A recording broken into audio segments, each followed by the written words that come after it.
23 तारीख को चंद्रयान-3 ने चांद पर सफलतापूर्वक लैंडिंग की थी, जिसके बाद लैंडर और रोवर अपने अपने काम पर लग गए और जिसकी उम्मीद थी वो ही हुआ।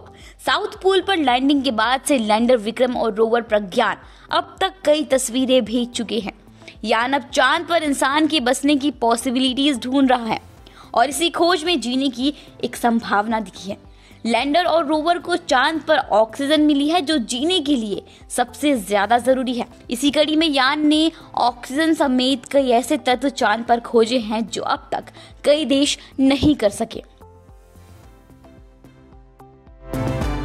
प्रज्ञान रोवर को चांद पर oxygen, sulphur, aluminium, calcium, iron, chromium, titanium, silicon, manganese ऐसे तत्व मिले हैं।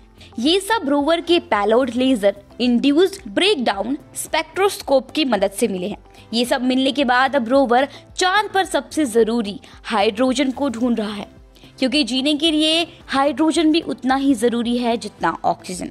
अगर यान हाइड्रोजन की खोज कर लेता है तो ये चांद पर पानी की खोज में सबसे बड़ा कदम होगा।